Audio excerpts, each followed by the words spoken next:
Your viewing of the veterans is made possible due to the proud and heartfelt support of the Power Workers Union. Passing the torch of knowledge to future generations of Canadians.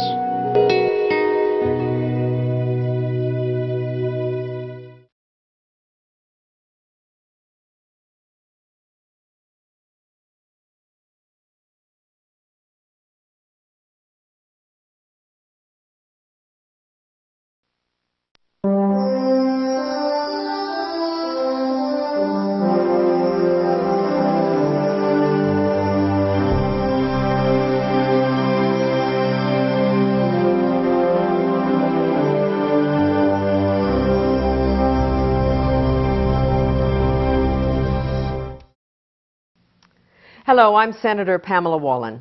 This documentary series is about war. Different wars, different times, different places, different generations, but always the same story. A story of young men and women, their bravery, their willingness to risk it all, to defend their country and the values that define it. We, in a sense, as a nation, have come of age on their backs. Because of their efforts, because of their bravery, because of their sacrifice, we have found a place at the international table of nations, and we have now a powerful voice. The veterans will not always be with us, so this is their chance to tell us our own story and our own history in their own words. Unvarnished truth. Sometimes the pictures won't be pretty. But this is the story of a nation that has fought for its future. We owe these veterans a debt of gratitude for everything that they have done for us. So now, here is the story of Canada's Veteran Force.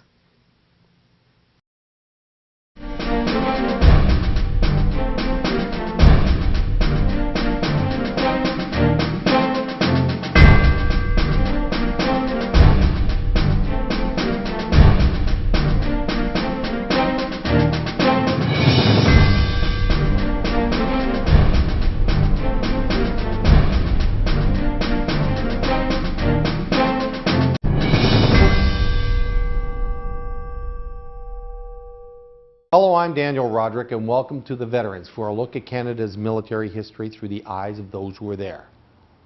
Members of the Canadian Military Reserve were often looked down upon in the past by some of the regular force, as they were regarded as Canada's weekend military and not nearly the caliber of the regular force. That began to change, and rightfully so, in the 80s and more noticeably in the Balkans in the 90s. As more and more reservists are being used to augment the regular force on overseas rotations.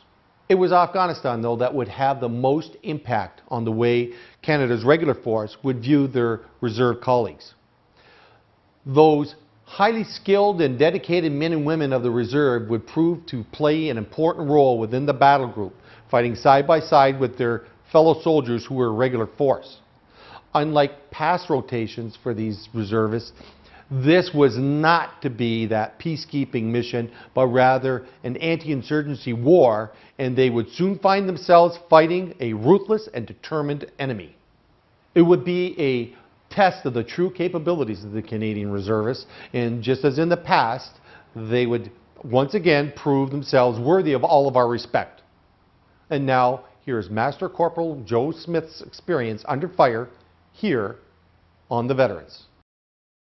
I'm originally from Niagara Falls. I joined the Army in January 1999. I joined through a co-op program offered through the high schools. I joined the Army because I wanted to do something different, something challenging. I trained basic training at Lake Street Armory in St. Catharines and did my infantry course in the summer of 1999 up in Meaford, Ontario. I've done a few other courses. I've done my reconnaissance course in Petawawa, driver's course out of London, a few other courses in Meaford. The Army has what it's called the Managed Readiness Plan. So on that, they map out what units are going to head overseas over periods of time, and it's normally done in a couple of year blocks. So by looking at that, we as a commanding officer or as a brigade commander, for example, you can look and forecast when your unit or your units might be in the breach for Afghanistan or some other mission. So that's the initial indication that you're going, and that's updated in Ottawa by the Army staff from time to time. And they base that cycle on units that are available and units that have just come back. From there, approximately a year prior to the actual deployment, we'll receive orders from the chain of command, force generation order, which will come out of Ottawa, and it circulates down the chain of command through our central area and to the 2 Brigade here to commence generation of task force for Afghanistan. And it depicts which elements are the battle group, the omelette, and so on.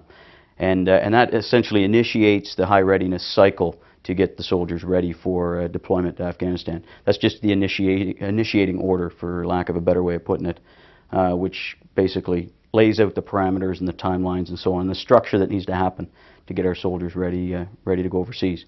And that's not just unique to Afghanistan. That's the way it works for any mission that is a regular mission and recurring mission that we cycle into.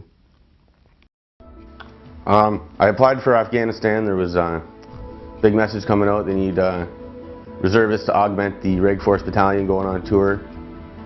So I put my name up through the chain. Got to the CO. Had to do an interview with the CO to be considered. The CO interviews you, sends your name off to hire. After you get selected for that, you have to do various things, a medical, dental, make sure you're fit. In February 2006, all the reservists that were going to augment the battalion went up to Petawawa to join with 1 RCR. When we got into 1 RCR, we got integrated into our sections, which is kind of tough as a reservist, because you come in, you got all the guys that have been together for a while, and then they get two new guys in their section, 2 reservists. For the most part, they were pretty good at accepting us. They helped us. Like, I'd never been in a lab before. First time I was in a lab, we were doing live fire attacks out on the range, Petawawa. So there we do a whole bunch. It's called TMST, Theater Mission Specific Training. That's where you go with guys who just come back from tour, and they run you through a whole bunch. They run your section through a whole bunch of scenarios, first aid scenarios, IED strike scenarios, a whole bunch of stuff that's specific just to Afghanistan. For the first couple weeks, first aid training, little culture training. Did that stuff up until about, I think it was March. Just after March break, we went to Wainwright, Alberta, which the Army's done their best to turn into a little Afghanistan to help train all the people going over. So we were there for 6 weeks doing, we did a whole bunch of big scale live fire stuff, like right up to company level, live fire attacks. And that's, I guess, back then that was the big confirmation exercise to make sure everyone was good to go for Afghanistan. Just before leaving for Afghanistan, a couple weeks after the Wainwright exercise, the whole battalion got about a month leave, just to go home, be with the families, relax a little bit. I think it was all of July and the first day of August, off on leave.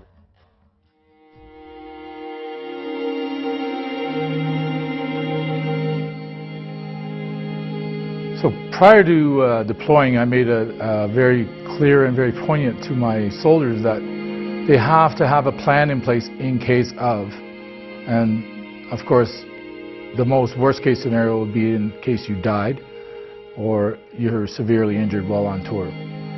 One of the toughest things you'll ever have to do as a soldier, and I don't really care what rank level you're at, is to brief your significant other and your family what to do if you die overseas.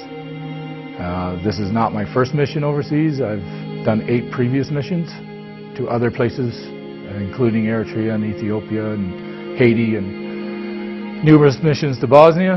However, this was distinctly different. This is kinetic warfighting, and the possibility of dying is absolutely there. Off on leave, then I had to go back up to Petawawa, drive to Trenton. Flew out of Trenton on August 3rd, 2006. Arrived in Afghanistan early morning, August 6th, 2006, at Kandahar Airfield. When you first get to Kandahar Airfield, you get a room. We didn't spend much time there after that, but you get 2 days of, I don't know, I guess it's a crash course on Afghanistan. There's you zero your weapons. You talk to the people who are rotating out. You know about what it's like, what to watch out for, and then the first few vehicle patrols you go on outside the wire is half the new section and half the old section. Just the guys that are leaving, you know, telling you what to look out for, because you know, everyone's a little bit on edge when they get there. Well, a little more on edge because you don't know what you're getting yourself into. After the first couple days, my platoon went to the PRT, the Provincial Reconstruction Team, right in Kandahar City. We were there for 2 or 3 weeks. Maybe we weren't there very long. A lot of the stuff we did at the PRT was taking the CIMIC guys out, the Civilian Military Cooperation Coordinator people. You know, we took a lot of trips to the Kandahar Hospital and Kandahar University and to the Governor's Palace to drive them around to talk to all those officials and see what they needed. It was pretty much like bodyguard service for the people that needed to go out and do that. Did a lot of runs back from the PRT to Kandahar Airfield. Within 2 weeks of being in Afghanistan, we were still at the platoon was still at the PRT, and there was a convoy coming in, and they got IED'd just, might have been 500 meters outside the front gate of the PRT. So my platoon, we were the QRF for that, because we were the infantry platoon at the PRT. So we got out there, set up a cordon while all the EOD guys and the medics and all the MRTs, all the tow trucks and all that stuff was, you know, checking the blast site, doing first aid on people. My platoon was the inner cordon, and we had the AMP as the outer cordon. We'd been there for a few hours, and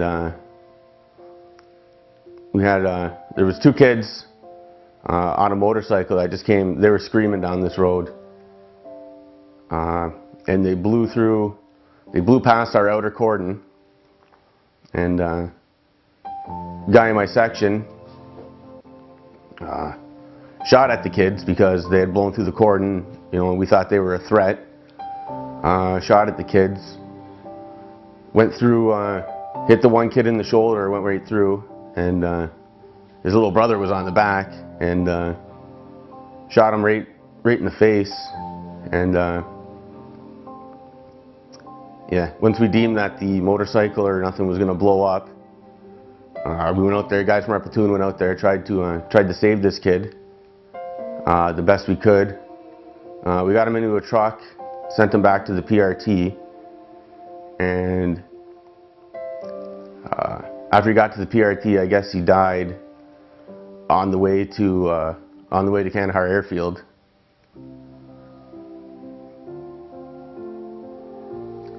We had the Afghan police set up as the outer cordon for us, further away to, you know, because they can speak the language, they can tell everyone to, hey, stay away from these guys.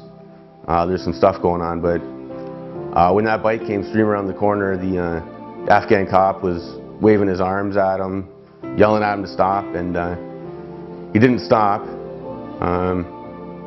We pretty much had no choice but to put the fire at this kid on the motorcycle, because we've been getting threat assessments since we got there that once one IED goes off, the Taliban, once all the first responders get there, the medics, the engineers, you know, pretty important people to help what we're doing over there. They want to get them, so they'd send out a secondary IED after the first one goes off. You know, blow up one, get everybody out there, and then try to send in a second one. And we'd be getting reports that it was motorcycles that were coming. So yeah, that bike was cruising at us, and we pretty much had no choice, because it could have been a bomb coming right at us. Yeah, the one guy driving the bike, yeah, he survived. As soon as we shot him, he like skidded his bike to the side, and then that's when we noticed there was a second kid on the back. And he just dropped the bike, and this kid fell off, and then he took off running. So he came back to the PRT later that night, I guess, saying, "Hey, you guys shot me earlier today." When I was there in September, Operation Medusa started, which was, I believe, the largest Canadian-led offensive since the Korean War. And I also believe the first ever NATO-led offensive, because we had the Dutch with us, British, Americans, also the ANA, the Afghan National Army, were in the battle group. That started, my company, Bravo Company, was set up in the north as a blocking force, in case, because we had another company, Charles, sweeping up through the south, in case they tried to run north or anything, so we'd be there to stop them. And yeah, the plan was originally to sweep up from the south, but then Charles' company got hammered the very first day out Medusa, so the plan changed, and there was a plan changed to sweep from the north. So Bravo Company was the first push from the north. Essentially, what we were doing all day was going through Pajmal, kicking in doors, fragging rooms, trying to oust the Taliban. It was a big offensive against the Taliban. That lasted for, well, it was a big leapfrog. Our company would push for one day, and then we'd hold up at a line at night, and then the next day another company would push past us, then another company, and then we would go again, so forth until we reached the Arghandab River, which was in mid-September, I believe.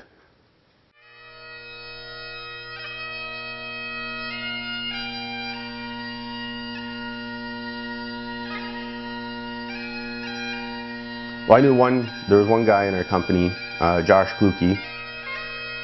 He was the only one killed in our company. I didn't know him very well, but I knew him, and I'd hung out with him, and I drank some beers with him in the shacks in Petawawa on workup. And then there was the RSM. I didn't personally know the RSM, but everyone knew the RSM, and respected the RSM. We actually liked the RSM. Usually people don't like RSMs because they're big and mean. But the RSM at 1RCR at the time was one of the best RSM, probably the best RSM I've ever worked under.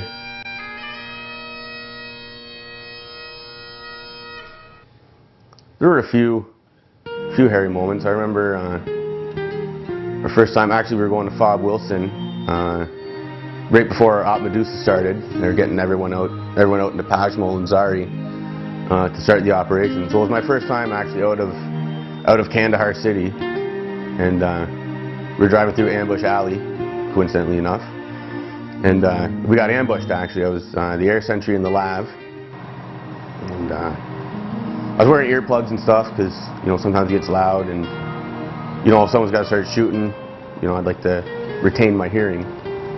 And, yeah, we were driving through Ambush Alley, and we started getting shot at. And I didn't hear anything. I didn't even really see any muzzle flashes. Then all of a sudden, the gun on the lab swung over the 25. And just started shooting people. Then you can see the bad guys running away. Then we kept going through Ambush Alley getting shot. And there's a rocket flew in between our lab and the vehicle behind us. That was the first time. Then there was another time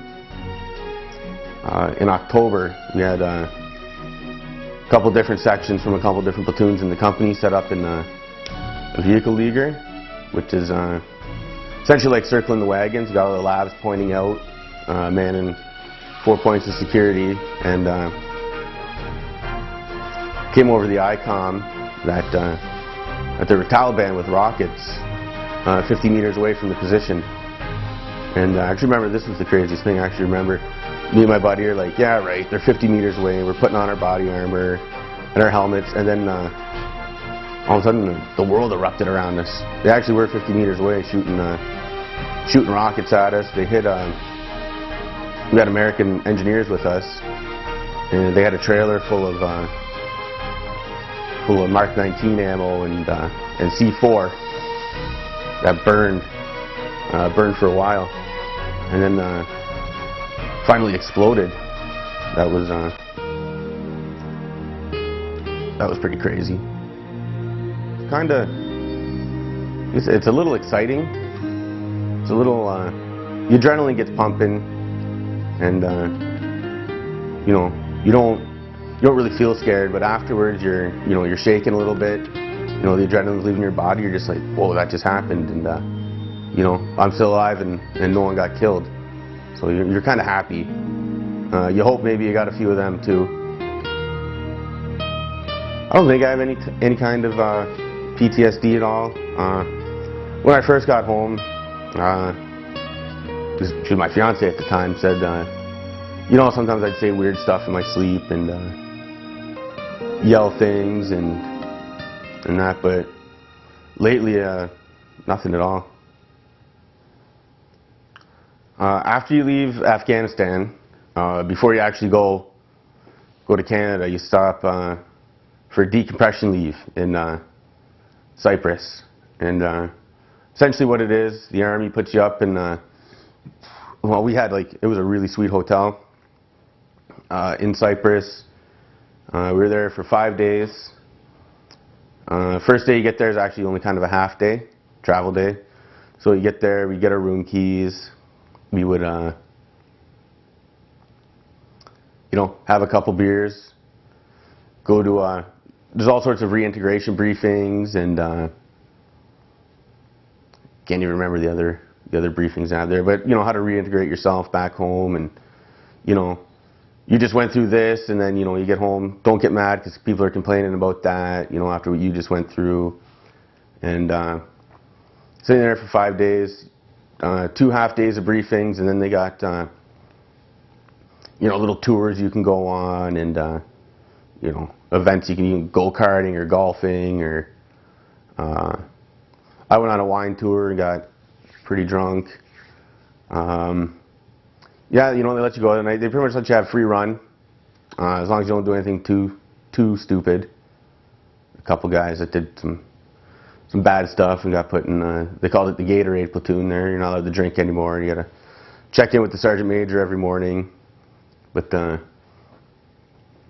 yeah, you know, they try to, you know, instead of just, you know, going from 100 miles an hour to going home, you know, they try to, you know, have you somewhere normal with normal people. The exact date, the date I came home was February, I'll say February 12th. 2007. Can't remember the exact day, but it was mid-February, before Valentine's Day, 2007. It's a little overwhelming at first when you come back, you know, because all everyone wants to do is talk about what it was like in Afghanistan, what you did and stuff. You know, my parents were taking me out everywhere. You got to meet this guy. You got to meet that guy. We want you to meet these people. And it was a little like I just wanted to come home, you know, chill for a little bit, you know, go to the bar, hang out with my buddies. But yeah, my parents.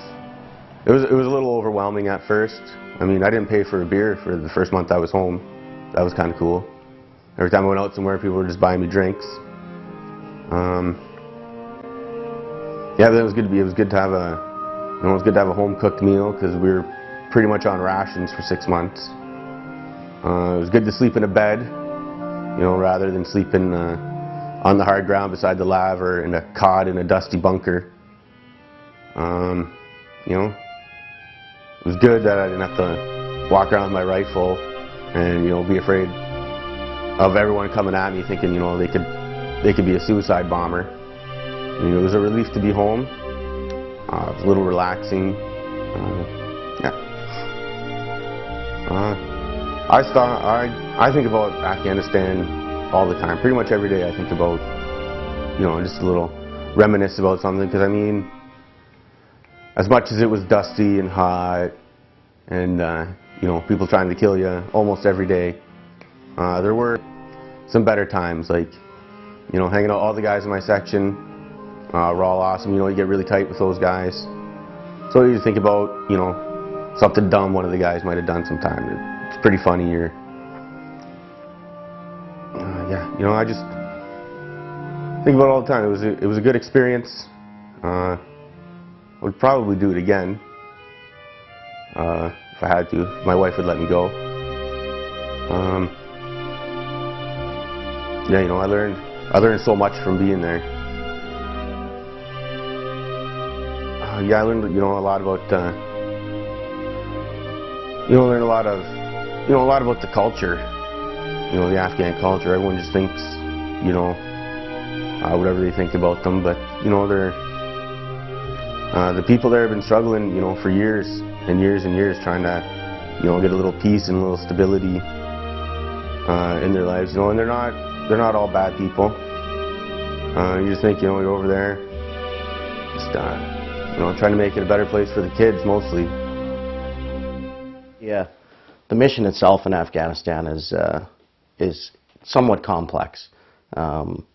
It's not just about fighting a war and using force to impose our will or our beliefs on a different society.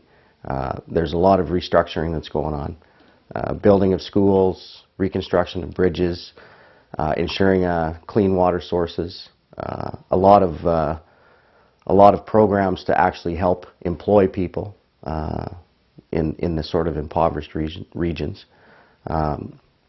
And, you know, the enemy, the Taliban, they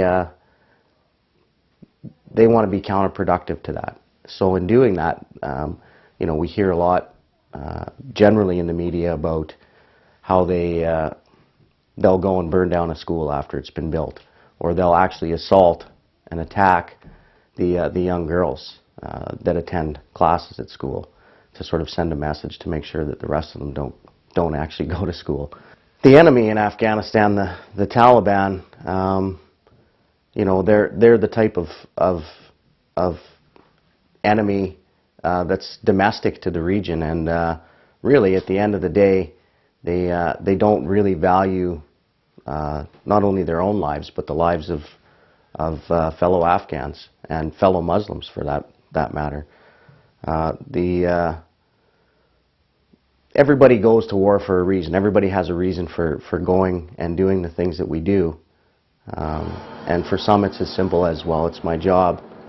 But I see it differently, and it directly relates to the brutality of the enemy. We were in Helmand province, tasked with taking back a district center that had been taken over by the Taliban,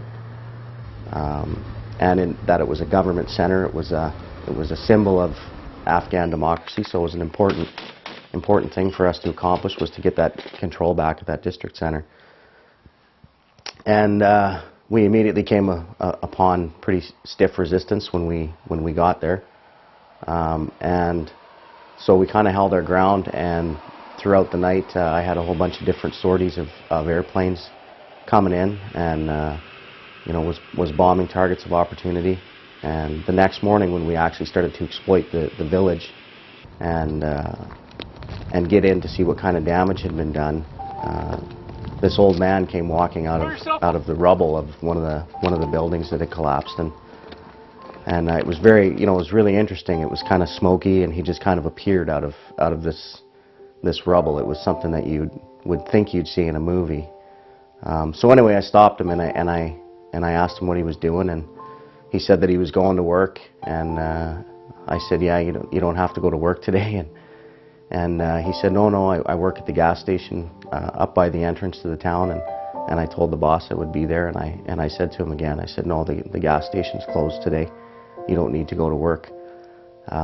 He insisted, so I decided I'd walk with him and ask him some questions. I think he was a little bit shell-shocked from the amount of ordnance that had been going into the village the previous evening. But I sat down with him, and we were drinking some chai tea, and I asked him what happened. How did the bad guys end up getting control of the district center? So he said basically, yeah, the Taliban came across the border, and it was very close. The town was close to the Pakistani border. The Taliban came across the border, and they killed all the policemen except one, and they seized control of the center. And they took the one policeman, and they rounded everybody up in the village in the center of town. And they also had about a 12-year-old girl that they had taken.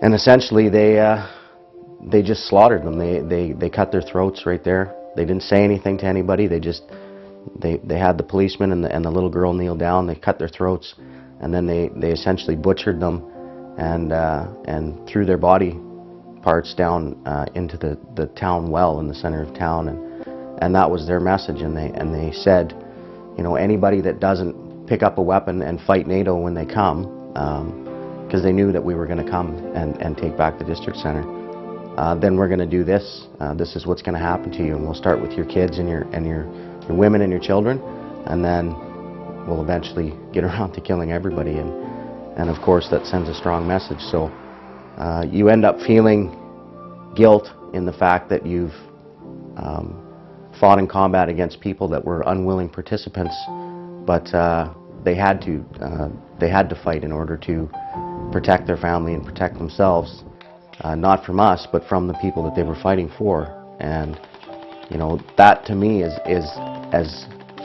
for me it became very clear that the mission is not about, you know, just taking care of myself, and not about just the fact that I'm a soldier and this is my job. It became the fact that I really thought that was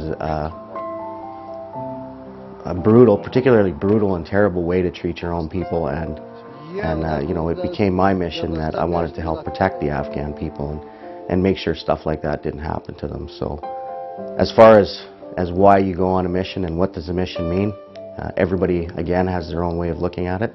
But for me, that was my reason. That was my reason that I came out of it with and said, this is why I'm doing this, and this is why it's a good thing. What I would say about war is war isn't a good thing. Unfortunately, it happens. People have to go fight. The government makes the decisions. Soldiers just follow orders. What I'd like to say about Afghanistan is that you don't necessarily have to support the mission, but I think it's really important to support the troops. I mean, we're over there, we're trying to make Afghanistan, you know, a better place for the Afghans, you know, so it doesn't turn back into a terror training ground like it was. You know, we're over there, we're doing our best, but I mean, before you can start, you know, you got to have security when rebuilding, and there's people over there that, you know, don't think we should be over there building school for girls to go to, and you know, don't think that we should be helping them build better roads or hospitals. You know, there's people over there that think those are bad things, and you know, while you know, we're over there trying to build those things. You know, sometimes you have to fight the people that don't think we should be doing those things. And it's all about control. Well, service in the Canadian Forces has and always will be a significant thing. We look at the forming of a nation after, you know, in the World War I era, and the impact the military had on Canada as a whole. World War II, the Battle of Vimy Ridge, which really we started to see an emergence of the Canadian identity, and then we go to Korea and we see Kapyong and the things that happened there, and the Canadians holding the line for the rest of their allies, the Americans and the Australians, and you know, receiving presidential unit citation for those types of actions. And then we have soldiers that go off on the peacekeeping years, and I say that in quotations because we often hear about peacekeeping, and the CDS will even tell you about the myth of peacekeeping. Soldiers don't go on missions to be peacekeepers, they go to be soldiers, and generally you're in harm's way and you're in a war zone, so it's not really peacekeeping. And the significant contributions that the Canadian Forces has made in areas of the world that have seen conflict, and Cyprus is an example of a successful peacekeeping mission. Bosnia, the Balkans, is a really good example of the success that we've seen, and it's because Canadian soldiers are so good at what they do, and because we contribute globally to stabilization and peace. And you know, now we see Afghanistan, the emergence of Afghanistan, and it's the one time since Korea that we've actually acknowledged the fact that we're in a war and that we're fighting a war, albeit not a conventional war, not what we think of. But the contributions and the sacrifices that Canadian soldiers have made and continue to make really does define us as a nation, and it should be something that every single citizen of this country is very proud of. You know, when you deploy overseas, you like to know that the guys standing to your left and right are going to be there for you. I can say it with hand on heart that the platoon that I took overseas on the last tour, I will go to battle with any of them any day, because they're all phenomenal soldiers. And I can say that with anybody throughout our battle group. I'm pretty sure I can stand next to anyone and say, that guy can support me no matter what I do, and that guy can do it too. And if I go down, I know that he can step up and take my job and do it as well as I can. So, yeah, you know, your fire team is your fire team, but that fire team is just a small piece of a bigger piece. You know, your fire team becomes a group, which becomes a section, which becomes a platoon, which becomes a company, and so on and so forth. So you have to have that ability to rely on others. That feeling, you know, pardon the expression, when the shit hits the fan, yeah, okay, I'm relying on him. But I know I don't have to second guess him. I know he's going to do it. And everybody's a shooter. It doesn't matter if he's a medic or a platoon signaler. He's still going to be shooting. So to have, you know, that kind of responsibility for the guy next to you as well, sometimes you take it as a big burden, but it's really not. It's more of an honor thing. It was my honor to serve with the soldiers that I served with in Afghanistan and to fight next to them. So, to this day, and probably till the day I die, I'll be as proud as ever of the guys I took overseas in my team. I personally believe in the Afghan mission. That's why I volunteered for it. I wasn't forced to go, being a reservist. And the politics of it, nothing matters when the bullets are flying. Reg Force, Reserve, nothing matters except for the guy next to you. It's all, everything boils down to you and your buddy, or you and your buddies that you're out with. It is because of the reservists who volunteered to augment the ranks of the regular force that Canada is able to send enough troops to undertake missions such as the one in Afghanistan. In other words, we are able to maintain a small, professional, and efficient fighting force that can be expanded using those reservists when extra soldiers, sailors, airmen, and airwomen are needed. And that's our look at Master Corporal Joe Smith's account of what he experienced in Afghanistan. Remember, the best way to pay tribute to those that have served this great nation is to take the time to hear the stories of what they had gone through to make this world a better place for all to live in.